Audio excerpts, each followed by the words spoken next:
Welcome to Raw Food, East Coast, West Coast homies, catching up since graduating from Cal. Go Bears. And we are, did I mention that? And we are discussing the state of affairs in the world, which as usual sucks. This season of Earth has been absolute trash, comparable to the last season of Game of Thrones. It feels really rushed. It feels like a disaster. And it feels like all the major players have really disappointing lines. We have both opted to not discuss what is going on in the world regarding the Russia-Ukraine war, as well as the bombings that are currently occurring on the Gaza Strip in response, reaction, or retaliation. I guess the word you choose is up to you. After the strikes in Israel that killed over 1,000 people, just civilians, partly at a music festival. And it's been a really horrifying and just really bizarre few weeks, few months this year, few years since COVID. It just seems like the world is just unwinding. And we made a decision not to discuss this on social media because from observing what everybody was writing on social media, we realized people are very passionate about this war. I was surprised at how passionate people are about this and how strong their convictions are, especially people who've never been to the region. But anyway, I have so many thoughts, and yet I feel almost compelled to silence. So I'm going to toss the mic to you, Jay. What say you? First and foremost, it's so encouraging to see all of the new foreign policy experts, particularly in Israeli-Palestinian relations. Absolutely. Apparently, all of these people have been doing their PhDs in international relations, specifically focused on Israeli-Palestine conflicts. Middle Eastern policies is everybody's specialty. I had no idea how many people have studied the region, the topography. They know the breakdown. They know the history all the way back to the Canaanites. I mean, I am reveling in the amount of opinions of people who think they're authorities, some of whom have never left the block. Yeah. Jay. Yeah. All these people were just doing a master's, did undergrad, master's, and PhD in this stuff, and they've all come out the woodwork now. What have been some of the most surprising opinions you've seen online? I was surprised, and then I realized I shouldn't be surprised by the outright anti-Semitism that I saw come from some people on the extreme left. I had hoped that everybody could, or at least most people could at least have some regular common human decency and be able to distinguish between Hamas and Palestine and Palestinians and say, obviously what Hamas did is horrible. Nothing justifies targeting civilians, regular stuff. Of course, there's going to be fringe people who say all kinds of horrible things. I was surprised at how many of the horrible things I usually see the fringe people say. I was surprised at how many of those folks came along from I don't like the dichotomy of fringe versus establishment, because there's obviously a middle ground, but how many people who usually were not on the fringe, people at universities, people who were elected officials, people who are professors, saying pretty straight up either pro-Hamas, not pro-Palestinian, but pro-Hamas things. People, I haven't seen that yet. I've been more studying the history of the conflict more than what people are saying. I was surprised to hear what happened. I was at Harvard, where I think a bunch of students wrote either an anti-Israel or pro-Palestinian, took a pro-Palestinian or anti-Israel position, and I think they're contemplating blacklisting them for it. It's already happened. This is getting complicated now, because now this becomes a free speech issue, which the right wing in the United States, I thought, was about free speech, but yet some of their party members are banning literature. I don't know. Speak to the Republican Party, Jay. You know more about them than I do. I think this whole planet has lost its shit. This looks like some schizophrenic shit going on right here. And it's amazing to me, not only to your point, how everyone has become a Middle Eastern foreign policy expert. Not only that, I am shocked, astounded, and appalled as I clutch my pearls as to how spiritual everybody has become and how holier than thou about other people's sins everybody else has become. Suddenly now everybody knows the book of Ezekiel and the book of Judges and the book of Deuteronomy. And suddenly now they know all about God promising the land to this person and that person. These are people who don't pay their fucking taxes. They're living with people who they're not married to. They're smoking crack cocaine. They have alcohol addictions. You know, they're not showing up in they don't go to church. They're not preaching and they're not feeding the poor. But suddenly now everybody has found God once again when it comes to who should be doing what in this region. I find the whole thing pretty disgusting, to tell you the truth. And I think that's the main reason why I won't engage in this on social media, is because I'm astounded how spiritual suddenly everybody is, how religious everybody suddenly is. But I haven't seen anybody go to church in years. Yeah. Yeah. And that's the thing. I believe this has just taken the lid off of some passions and deeply held beliefs that other people had, and they're just using this as an excuse. Just like BLM and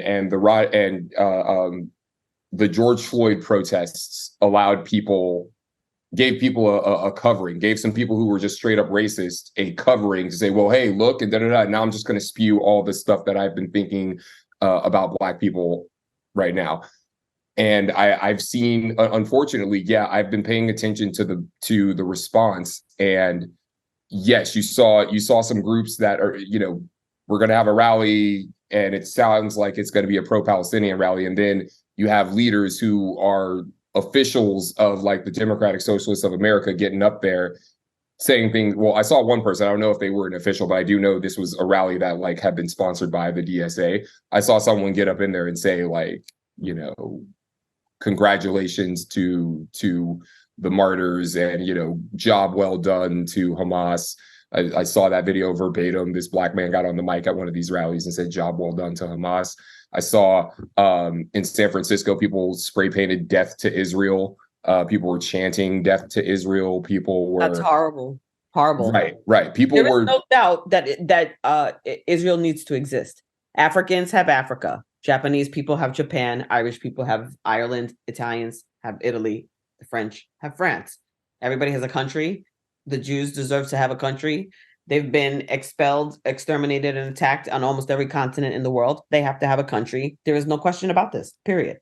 Having said that, the Palestinian people, as they are identified now as, and for the last several decades have, and arguably a few centuries after the Romans named them that, also arguably have to the region.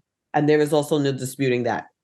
How to go about giving these people what they each deserve is what is in question, and apparently what we're going to war for. What saddens me is that everybody claims to be doing this in the name of God, and yet from my understanding, from having studied religions, everybody's religions teaches love one another. Mm-hmm. So you let me know when anybody from every religious group starts doing that, and I'll be the first one to start going back to church. Until then, I don't want to hear anybody telling me anything about spirituality. Right. It's a godless, lawless planet, and we honestly ought to be ashamed of ourselves. Yeah, and it goes without saying that the Israeli government is not perfect, and there's a big difference between the Israeli government led by Benjamin Netanyahu, who's been in power forever, who was facing some allegations of corruption and whatnot up until this happened. Right, and wants to dismantle the Supreme Court because he thinks that they're too liberal. Yeah, he wants to dismantle the Israeli Supreme Court, and the Israeli Congress is called the Knesset, right? And there's a big difference between that and just Jewish people, and obviously, just like how there's a difference between Palestinians one without being anti-Semitic. Right? Just like you can support a two-state solution, a free Palestinian state, but obviously should not be under the control of Hamas. I still remember when you went to Israel not that long ago, and you pointed out to me that folks over there live under constant threat. They have air raid sirens and whatnot, and also there's a ton of Palestinians who live in Gaza and that don't like Hamas.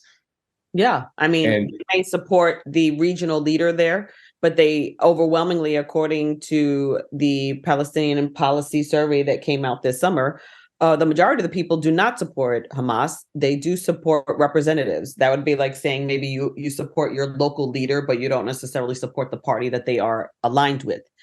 Yeah, and it's important to point out, Hamas has a military wing and a political party. Yes, Hamas, the political party, won elections in 2006, and they have not allowed free and fair elections ever since. Nor are they the majority. Let's not forget the majority of the people used to be led what was called by the PLO, the Palestinian Liberation Front.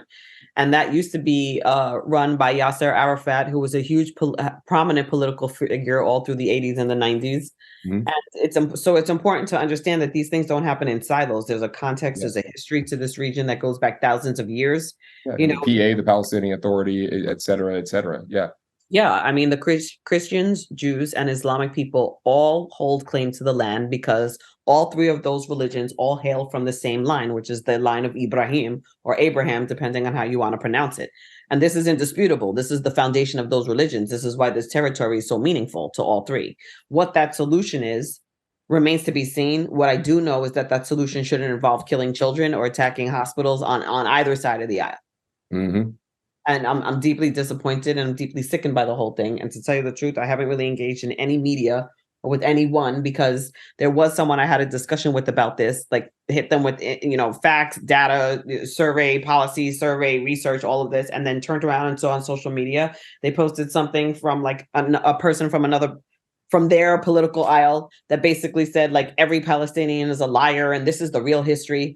And hey, you can have your opinions on things, but what I won't do is have somebody broad stroke an entire race of people.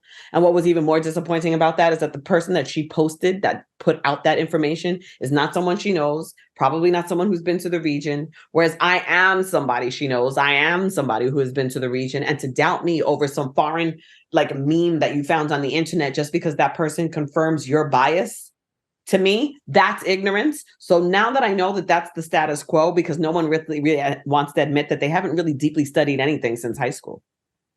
Mm-hmm. Most people, let's not forget, 80% of this country has not gone on to higher education. It is still something 20% or less of the population has done.